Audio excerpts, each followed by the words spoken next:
नमस्कार, बातमी जनतेच्या कर्णधार न्यूज।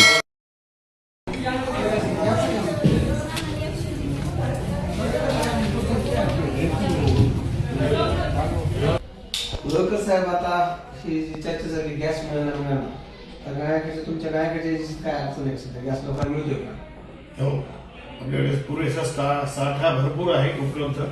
फक्त त्याकरता काय करावं लागणार आहे, ई-केवायसी प्रत्येक ग्राहकाची होणं अनिवार्य आहे आणि त्या ई-केवायसी नंतर त्यांच्या ऑनलाईन बुकिंग म्हणजे IVRS बुकिंग, त्यांच्या रजिस्टर्ड नंबरवरून बुकिंग करायची की त्यांना OTP जातो, तो OTP घेऊन बिल रिटर्न करायची।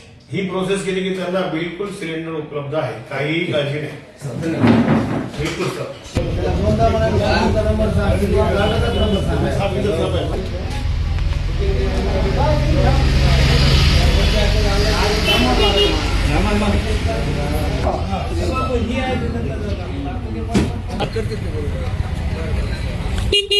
Bharat gas agency Gangakhed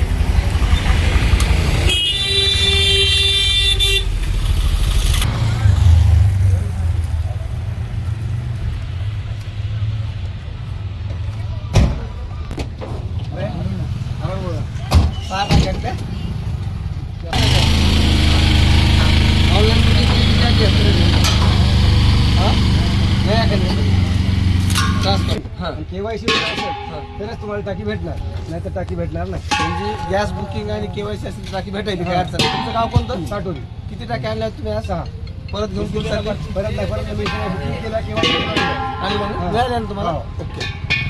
okay, आणि मिळाल्या पण। आज आपण गंगाखेड येथील भारत गॅस एजन्सी लोहेकरंज या ठिकाणी आलो। सोशल मीडियावर गॅस मिळत नाही अशा काही अफवा जाणीवपूर्वक काही लोक करत आहेत।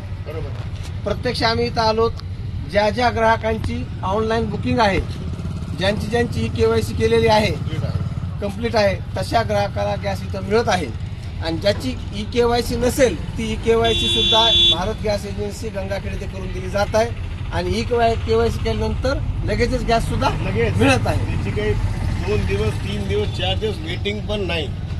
आता या ई-केवायसी करा, बुकिंग करा, ताबडतोब सिलेंडर घेऊन अफवावर बळी न पडता जाणीवपूर्वक काही विघ्न संतोषी मंडळी कोणत्याही परिस्थितीमध्ये काहीतरी उत्कृष्ट तयार करायचा, बदनामी करायची म्हणून गॅस बंद आहे अशी अफवा करत आहेत। काँग्रेसनं तर रस्त्यावर येऊन स्वयंपाक करायचं नाटक सुद्धा केलंय। पण भारत गॅस एजन्सी गंगाखेड या ठिकाणी आला असते तर कळालं, ज्यांनी बुकिंग केली त्यांना गॅस मिळतोय। बुकिंग मध्ये अडथळा कधी कधी ई-केवायसी नसेल तर येतो, ती ई-केवायसी लगेच तयार केली आणि ऑनलाईन बुकिंग केली तर गॅस मिळतोय।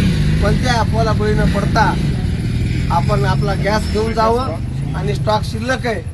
आणि जे कोणी नाटक रस्त्यावर गॅस चूल पेटवायचं करायले त्यांना माझी विनंती आणि आव्हान आहे, असले नाटकं करू नका।